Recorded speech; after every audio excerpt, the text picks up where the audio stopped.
ఈరోజు ఫైబ్రోమయాల్జియా గురించి తెలుసుకుందాం. ఫైబ్రోమయాల్జియా జబ్బుతో చాలామంది బాధపడుతూ ఉంటారు. ఈ జబ్బుకి క్యూర్ లేదు, అంటే అది తగ్గదు. ఎప్పటికి కూడా బాధిస్తూనే ఉంటుంది, మందులతో కంట్రోల్లో ఉంటుంది. మరి ఈ జబ్బుని చాలా బాగా ఎలా మనం కంట్రోల్ చేసుకోగలం, ఎలా ట్రీట్ చేసుకోగలం ఆలోచిద్దాం. ఫైబ్రోమయాల్జియా అంటే ఏంటి? ఫైబ్రోమయాల్జియా అంటే బాడీలో నొప్పులు రావడం. ఎక్కడెక్కడ వస్తాయి?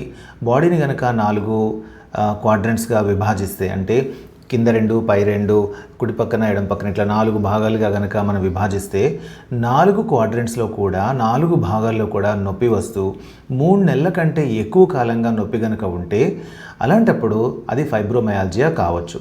డాక్టర్ని సంప్రదిస్తే డాక్టర్ డయాగ్నోస్ చేసి ఫైబ్రోమయాల్జియా అని తేల్చుతారు. ఫైబ్రోమయాల్జియా అనే జబ్బుకి ఆ జబ్బును నిర్ధారణ చేయడానికి మనకు ల్యాబ్ టెస్ట్స్ అంటూ ఏమీ ఉండవు. బాడీలో 4 క్వాడ్రంట్స్లో పెయిన్ కనుక 3 నెలల కన్నా ఎక్కువ కాలం ఉంటూ ఫిటీగ్తోనూ, స్లీప్ డిస్టర్బెన్స్తోనూ, అంతేకాకుండా బ్రెయిన్ ఫ్యాగ్తోనూ కనుక ఉంటే, అంటే బాగా నిస్సత్తుగా నీరసంగా అనిపించడం, నిద్ర సరిగా పట్టకపోవడం, ఆలోచన సరిగా క్లియర్గా ఉండకపోవడం, బ్రెయిన్ కూడా అలసిపోయినట్లుగా ఫ్యాగ్కి గురవడం, ఇలాంటి సిమ్టమ్స్తో కనుక దీర్ఘకాలంగా బాడీలో పెయిన్స్ కనుక ఉంటే అది ఫైబ్రోమయాల్జియా కావచ్చు. ఈ జబ్బు మనం అనుకున్నట్లుగా దీర్ఘకాలం బాడీలో ఉంటుంది, మనిషిని చాలా బాధిస్తూ ఉంటుంది. అయితే ఈ వీడియో ఉద్దేశం ఏంటి? ఈ జబ్బు గురించి చెప్పుకొని ఈ జబ్బుని మనము మందులతో ఎలాగా కంట్రోల్లో పెట్టుకోవాలి అని చెప్పుకునే వరకేనా? అలా కాదు. వీలైనంత మట్టుకు ఈ జబ్బుని మనం ఎలా కుదుర్చుకోవచ్చు, దీనికి క్యూర్ లేదని చెప్పుకున్నాం, కానీ దీన్ని ఎంత చక్కగా మనం కంట్రోల్లోకి తెచ్చుకోవచ్చు, క్వాలిటీ ఆఫ్ లైఫ్ని ఎంత బాగా పెంచుకోవచ్చు అనేది ఈ వీడియో యొక్క ముఖ్య ఉద్దేశం. కాబట్టి ఈ వీడియోలో మనము వాడుకునే మందులతో పాటుగా ఇంకా ఫైబ్రోమయాల్జియా లేక బాడీ పెయిన్స్ని, బాడీ ఎంత నొప్పులు వస్తుంటే దాన్ని ఎలా మనము చక్కగా కంట్రోల్ చేసుకోవాలో చూద్దాం. మరి ఈ జబ్బు రావడానికి కారణాలు ఏంటి? ఈ జబ్బు రావడానికి ఫలాని కారణమే ముఖ్యమైన కారణం అని చెప్పడానికి వీలు పడదు. ఈ జబ్బుకి ఫలాని కారణం వల్ల వస్తుంది, ఈ రీజన్స్ వల్ల వస్తుంది అని చెప్పలేం. అయితే సైన్స్లో మనం కనుగొన్నది ఏమంటే, ఈ జబ్బు రావడానికి మోస్ట్లీ జెనెటిక్ ప్రీడిస్పోజిషన్ ఉండొచ్చు అని అనిపిస్తోంది. లేదా కొన్ని వైరల్ ఇన్ఫెక్షన్స్ రావడం మూలాన, కొన్ని బ్యాక్టీరియల్ ఇన్ఫెక్షన్స్ రావడం మూలాన ఈ జబ్బు మనుషులకి కలగవచ్చు. అంతేకాకుండా ఫిజికల్ స్ట్రెస్ వల్ల కూడా, సైకలాజికల్ స్ట్రెస్ వల్ల కూడా ఈ వ్యాధి రావచ్చు. అంటే ఎక్కువగా మానసిక పరిశ్రమ చేసేవాళ్ళు, అంతేకాకుండా శారీరక పరిశ్రమ కూడా అత్యధికంగా చేసే వాళ్ళకి ఈ జబ్బు బయటపడవచ్చు. అంతేకాకుండా ఒక్కొక్కసారి కొన్ని యాక్సిడెంట్స్ కానీ, ఫిజికల్ ట్రామా కానీ జరగడం వల్ల కూడా ఈ జబ్బు బయటపడవచ్చు. అంతేకాకుండా ఈ జబ్బు కొన్నిసార్లు క్రానిక్ ఫెటీగ్ సిండ్రోమ్ అనే మరొక వ్యాధితో ముడిపడి ఉంటుంది. అంతేకాకుండా ఇరిటబుల్ బవెల్ సిండ్రోమ్ ఉన్న వాళ్ళకు కూడా ఇది కలగవచ్చు. లేదంటే టెంపరోమాండిబులర్ జాయింట్ డిజీజ్ అనే ఒక జబ్బు ఉంటుంది. ఆ జబ్బు ఉన్న వాళ్ళకు కూడా ఈ ఫైబ్రోమయాల్జియా కనపడవచ్చు, వారిలో కూడా ఇది కనపడవచ్చు. ఈ విధంగా ఫలాని కారణం వల్ల ఈ జబ్బు వస్తుందని చెప్పలేం, కానీ అనేక కారణాల వల్ల ఈ జబ్బు కలగవచ్చని మాత్రం తెలుస్తోంది. మరి సిమ్టమ్స్ ఏంటి? ఈ పేషెంట్స్లో సాధారణంగా నొప్పులు ఉంటాయి. కండరాలు చాలా సోర్గా, చాలా నొక్కితే చాలా నొప్పిగా, అలా కండరాల నొప్పి ఉండొచ్చు, టెండాన్స్ నొప్పి ఉండొచ్చు, లిగమెంట్స్ నొప్పి ఉండొచ్చు, ఒంట్లో అనేక చోట్ల బాడీలో నొప్పులు ఉండొచ్చు. ఈ నొప్పులతో వారు బాధపడుతూ ఉంటారు. అయితే ఈ నొప్పులే కాకుండా వారికి స్లీప్ డిస్టర్బెన్స్ ఉంటుంది, నిద్ర సరిగా పట్టదు, డిస్టర్బ్డ్ స్లీప్తో బాధపడుతూ ఉంటారు. అంతేకాకుండా వారు ఈజీగా అలసిపోతూ ఉంటారు, చాలా సులభంగా వారికి అలసట వస్తూ ఉంటుంది. ఏ చిన్న పని చేసినా కూడా వారు అలసిపోతూ ఉంటారు. వారికి తలనొప్పులు వస్తూ ఉంటాయి, మామూలుగా టెన్షన్ హెడేక్ లాగా, కణతలు, తర్వాత ఈ చుట్టూరా హెడేక్. అంతేకాకుండా మైగ్రెయిన్ అటాక్స్ కూడా వీళ్ళు ఎక్కువగా రావడం మనం చూస్తూ ఉంటాం. అంటే మైగ్రెయిన్తో కూడా ఇది ముడిపడి ఉంటుందన్నమాట. అంతేకాకుండా వీరు త్వరగా అలసిపోతూ ఉంటారు. చిన్న పని చేసినా కూడా వారి బాడీ సహకరించదు, వారు తట్టుకోలేకపోతారు. కొన్నిసార్లు పేషెంట్స్ వచ్చినప్పుడు వారి ఇంటి వాళ్ళు అంటుంటారనమాట, ఈవిడ ఎక్కువ పని చేయలేదు, ఊరికనే అలసిపోయానని చెప్తుంది, ఊరికనే బెడ్ ఎక్కుతుంది అని అంటూ ఉంటారు. వాళ్ళని మనం అర్థం చేసుకోవాలి. వాళ్ళు నిజంగానే బాధపడుతూ ఉంటారు, వారి బాడీలో పెయిన్ ఉంటుంది. అలాంటి వారిని మనము వారికి ప్రోత్సాహం ఇచ్చి, వారిని ధైర్యపరిచి, వారికి ట్రీట్మెంట్ ఇస్తూ, వారికి తోడ్పడుతూ, వారు పనులు చేసుకోలేకపోతే మనం పని చేసి వారికి సహాయపడాలి తప్ప వారిని నువ్వు పని చేయలేకపోతున్నావని వారిని కష్టపెట్టకూడదు, బాధ పెట్టకూడదు. అలా బాధ పెడితే వారికి అది పెరుగుతుంది. ఎందుకంటే సైకలాజికల్ ట్రామా, సైకలాజికల్ స్ట్రెస్ ఎక్కువైతే వారి సిమ్టమ్స్ అనేవి, ఫైబ్రోమయాల్జియా సిమ్టమ్స్ అనేవి ఉధృతం అవుతాయి. కాబట్టి వారికి సహాయపడి వారిని ఆహ్లాదంగా మారుస్తూ ఉంటే, వారిని సంతోషపరుస్తూ ఉంటే వారు త్వరగా కోలుకుంటారు. లేదా సిమ్టమ్స్ చాలా తక్కువగా ఉంటాయి, వారు ఎక్కువ సిక్ రోల్ అనేది వారికి ఉండదు. కాబట్టి వారిని ఎంత ఆహ్లాదంగా మనం ఉంచగలమో అంతగా వారికి తోడ్పడుతూ అంత సంతోషంగా ఉంచాలి. అంతేకాకుండా వీరు ఒక్కొక్కసారి ఈ పెయిన్స్ వల్ల డిప్రెషన్లోకి వెళ్తారు, యాంగ్జైటీ, స్ట్రెస్లోకి వెళ్తూ ఉంటారు. అది గమనిస్తూ ఉండాలి. ఇంట్లో వారు స్ట్రెస్కి గురైతే తప్పకుండా వారికి మనము ట్రీట్మెంట్ ఇప్పించాలి. అవసరమైతే యాంటీ డిప్రెసెంట్స్ కూడా వాడాల్సిన అవసరం ఉంటుంది. సరే, మరి వారికి ట్రీట్మెంట్ ఏమి ఇవ్వచ్చు? అల్లోపతిలో మనం సాధారణంగా చూస్తే వారికి పెయిన్ కిల్లర్స్ ఇవ్వచ్చు. పెయిన్ కిల్లర్స్ వాడితే వారికి పెయిన్ చక్కగా కంట్రోల్లోకి వస్తుంది. అవసరమైతే యాంటీ డిప్రెసెంట్స్ కూడా వారికి వాడాల్సి ఉంటుంది. అంతేకాకుండా మజిల్ రిలాక్సెంట్స్ కూడా వారికి వాడాల్సి ఉంటుంది. అంతేకాకుండా వారికి ఇతర therapies like cognitive behaviour therapy కానీ, లేదంటే స్లీప్ మేనేజ్మెంట్ టెక్నిక్స్ కానీ, స్ట్రెస్ రిలీజింగ్ టెక్నిక్స్ కానీ ఇవన్నీ నేర్పించాల్సిన అవసరం ఉంటుంది. ఇవన్నీ చేస్తూ ఉంటే, లైఫ్ స్టైల్ మోడిఫికేషన్ చేసుకుని ఇవన్నీ చేస్తూ ఉంటే వారికి చక్కని రిలీఫ్ వస్తుంది. అంతేకాకుండా వీరు రెగ్యులర్గా ఎక్సర్సైజ్ చేయడం వీరికి ఎంతో అవసరం. సింపుల్ వాక్ కానీ, స్విమ్మింగ్ కానీ, లేదంటే యోగా కానీ, లేదంటే మెడిటేషన్ కానీ ఇలాంటివి చేయడం వారికి చాలా అవసరం. వారి మైండ్ ఎంత రిలాక్స్ అవుతుందో, వారి బాడీ ఎంత అజైల్గా, ఎంత యాక్టివ్గా ఉంటుందో, వారి సిమ్టమ్స్ కూడా అంత కంట్రోల్లో ఉండే అవకాశం ఉంటుంది. అంతేకాకుండా వీరికి యాంటీ కన్వల్సెంట్స్ అంటే ఫిట్స్లో మనం వాడేటువంటి జబ్బులు, వీటిని యాంటీ కన్వల్సెంట్స్ అంటారు. ఇలాంటివి కూడా ఒక్కొక్కసారి ఇవ్వడం జరుగుతుంది. డాక్టర్ కనుక యాంటీ కన్వల్సెంట్స్ రాస్తే మీరు టెన్షన్ పడద్దు.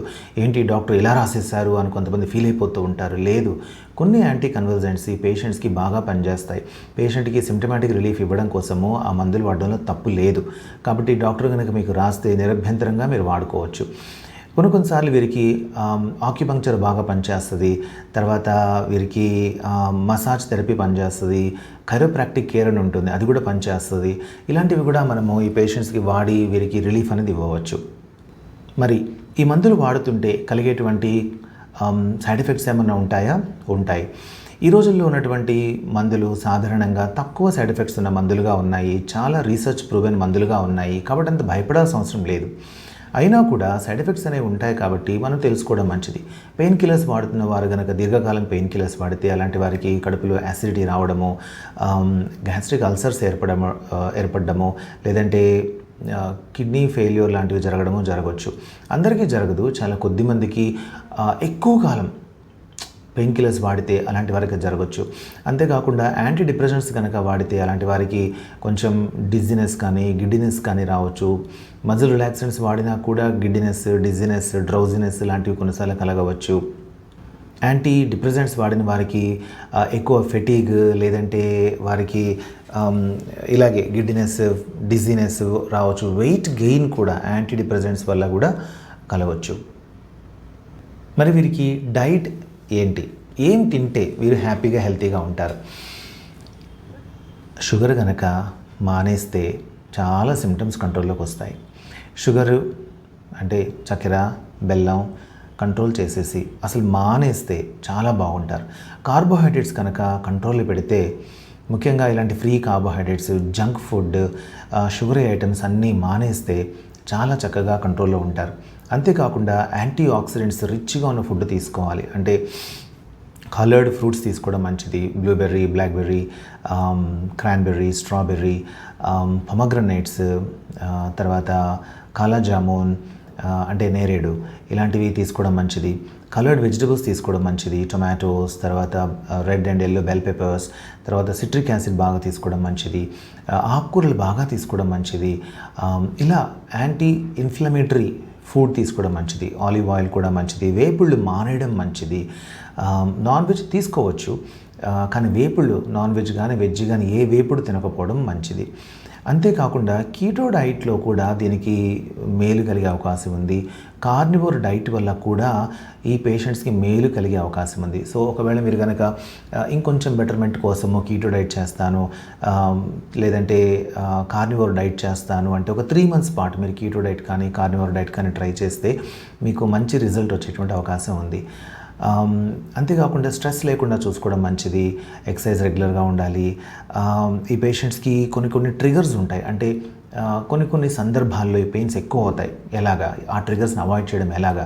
ఇంతగా ట్రిగర్స్ ఏంటి? ఆ ట్రిగర్స్ ఏంటి అంటే పేషెంట్కి ఎక్స్ట్రీమ్ టెంపరేచర్స్ ఉండకూడదు. అంటే చాలా చల్లని ప్రదేశాల్లో, చాలా వేడి ఉన్న ప్రదేశాల్లో ఉండడము, లేదంటే సడన్గా చల్లని ప్రదేశాల నుంచి వేడిలోకి వెళ్ళడం, వేడిలోంచి చల్లని దాంట్లోకి రావడం, ఇలా ఎక్స్ట్రీమ్ వేరియేషన్ ఆఫ్ టెంపరేచర్స్ అనేవి అవాయిడ్ చేయడం మంచిది. అంతేకాకుండా బ్రైట్ లైట్స్ అవాయిడ్ చేయడం మంచిది. ఇలాంటి ట్రిగర్స్ ఉంటాయన్నమాట. ఈ ట్రిగర్స్ని పేషెంట్ అవాయిడ్ చేయాలి. వారికి ఒక్కోసారి తెలుస్తుంది, పలాంది చేశాను, నాకు సిమ్టమ్స్ ఎక్కువయ్యాయి అని వారికి తెలుస్తుంది. అలాంటి ట్రిగర్స్ని మీరు లైఫ్లో చూసుకుంటూ వాటిని అవాయిడ్ చేస్తూ ఉంటే ఈ ఫైబ్రోమయాల్జియా నుంచి దాన్ని ట్రిగర్ అవ్వకుండా కూడా, సిమ్టమ్స్ ఉధృతం అవ్వకుండా కూడా మనము కేర్ తీసుకోవచ్చు, కాపాడుకోవచ్చు. ఇంతే కాకుండా నేను హోమియోపతిలో కూడా డాక్టర్ని కాబట్టి హోమియోలో కూడా మంచి మందులు ఉన్నాయి. ఈ సిమ్టమ్స్ని బాగా కంట్రోల్ చేయడానికి హోమియోపతిలో కూడా చాలా మంచి మందులు ఉన్నాయి. సరే, ఇదంతా మనం చెప్పుకున్నాం కదా. చివరిగా ఈ జబ్బుని ఎలా కంట్రోల్ చేసుకోవాలో చెప్పుకుందాం. నెంబర్ 1, ట్రిగర్స్ అవాయిడ్ చేయాలి. నెంబర్ 2, ఈ జబ్బుకి మందులు వాడుకోవాలి. నెంబర్ 3, సైకలాజికల్గా, ఫిజికల్గా అంటే మానసికంగా, శారీరకంగా అలసిపోకుండా, కొంచెం సైకలాజికల్ స్ట్రెస్ లేకుండా, ఫిజికల్ స్ట్రెస్ లేకుండా జాగ్రత్త పడాలి. ఫుడ్లో ఇన్ఫ్లమేషన్ తగ్గించే ఫుడ్ వాడుకోవాలి. కీటో డైట్, కార్నివోర్ డైట్ దీనికి సహాయపడతాయి. మీరు ట్రై చేయొచ్చు. ఒక 3 నెలలు కీటో వాడి చూడండి, ఒక 3 నెలలు కార్నివోర్ డైట్ చేసి చూడండి. మీ సిమ్టమ్స్లో చాలా మార్పు వచ్చే అవకాశం ఉంది. అయితే హోమియోపతి వల్ల కూడా సిమ్టమ్స్ చాలా కంట్రోల్ అయ్యే అవకాశం ఉంది. ఈ విధంగా చేస్తే అలోపతి మందులు వాడుకుంటూ, తర్వాత డైట్ చేస్తూ, హోమియో కూడా వాడుకుంటే ఈ క్రానిక్ పెయిన్ఫుల్ సిండ్రోమ్ లేదా ఈ ఫైబ్రోమయాల్జియా నుంచి చాలా చక్కగా బయటపడే అవకాశం ఉంటుంది. పెయిన్స్ని బాగా తగ్గించుకునే అవకాశం ఉంటుంది. పెయిన్ ఫ్రీ లైఫ్, చాలా కాలం క్వాలిటీ ఆఫ్ లైఫ్ బ్రతికే అవకాశం ఉంది. ఈ ఇన్ఫర్మేషన్ మీకు సహాయపడిందని ఆలోచిస్తున్నాను. ఒకవేళ మీరు కనుక ఫైబ్రోమయాల్జియా బారిన పడి ఉంటే, లేదంటే ఇలాంటి పెయిన్ఫుల్ సిమ్టమ్స్ బారిన పడి ఉంటే, దాంట్లోంచి మీరు కూడా తప్పించుకొని ఉంటే, మీరు కూడా ఇతరులకు సహాయం చేయాలనుకుంటే మీరు కామెంట్ చేసి చెప్పొచ్చు. మీరు ఎలా తప్పించుకున్నారు, మీరు ఎలా బెటర్ అయ్యారు, ఇంకా వేరే మార్గాలు మీరు ఏమైనా కనుగొన్నారా, మీరు తెలియజేయచ్చు. ఎంతోమందికి సహాయపడిన వాళ్ళు ఉంటారు. Thank you.